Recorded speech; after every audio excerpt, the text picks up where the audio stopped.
Në pediatrinë e Vlorës dhe pranë mjekëve të familjes po vjet re një rritje rasteve me infeksione të rrugëve të sipërme të frymarrjes, çka përkon me periudhën paragripale, që zakonisht ndodh në këtë stinë. Sipas mjekut të njohur pediatër Eduard Mone, kjo situatë është e zakonshme për këtë periudhë dhe prek kryesisht fëmijët.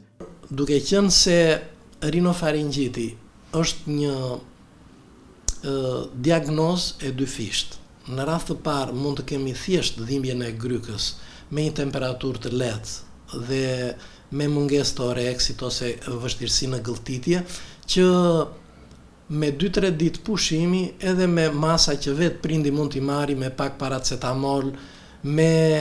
shplarje të fytit, me përdorimin e pijeve apo të mjaltit, të cilat bëjnë, si të thuash, një përmirësim të gjendjes. Kurse kur preket bajamja, pra që kemi që të bëjmë atë që quhet tonsilit, duhet që të jemi pak më të kujdesshëm. Për arsye sepse temperatura është më e lartë, ajo i mbi 38.5,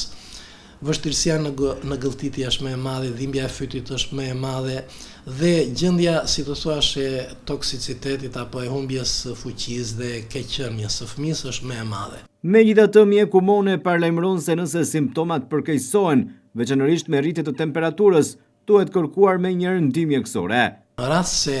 neve dallojmë që fëmia ka dhimbjen e fytit dhe temperaturë të lartë, në qoftë se temperatura është mbi 38.5, neve duhet që të përdorim paracetamolin ose ibuprofenin. Por paracetamoli është më i kollajt për ta përdorur sepse mund ta përdorim çdo 4 orë, kurse ibuprofenin mund ta përdorim vetëm çdo 6 orë. Dhe do të kemi parasysh, nëse kjo temperaturë mbi 38.5 zgjat më shumë se 2 ditë dhe dhimbja është e fortë e grykës, shoqërohet me entje të fytit ose me ato që quhen gjëndra që dalin në gryk, duhet që fëmia të shikohet nga ana e pediatrit, sepse kemi 2 entitete dhe vetë infeksioni i grykës edhe i fytit në shumicën absolute shkaktohet nga viruset paragripale, që quhen viruset e parainfluencës. Por në 1% të tyre kemi dhe ato që quhen infeksione bakteriale qelbëzuese, të cilat bakteri, kryesisht streptokoku, vendoset në bajame, ka plot fëmijë të cilët këte kanë si karakteristikë të tyre, si një prirje që të sëmuren, dhe në rast se prindi dallon pika të bardha në bajame, duhet që patjetër të shkojë tek mjeku, sepse trajtimi është krejt i ndryshëm. Nëse deri më tani tham që shumica trajtohet vetë nga prindi dhe kalon, kurse mjekimi i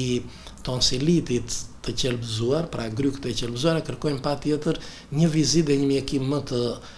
specializuar nga ana e mjekut dhe përdorimin eventualisht të antibiotikëve. Themi që antibiotikët i përdorim me kujdes, por duhet që t'i përdorim edhe atëre kur është e nevojshme. Një ndër problematikat që po haset më shpesh janë grykët dhe bajamet e qelbëzuara, të cilat kërkojnë trajtim më të specializuar dhe në disa raste përdorim të antibiotikëve. Në rast se këto tonsilite nuk mjekohen me antibiotikun e dur, kemi rrezikun e ndërlikimeve. Dhe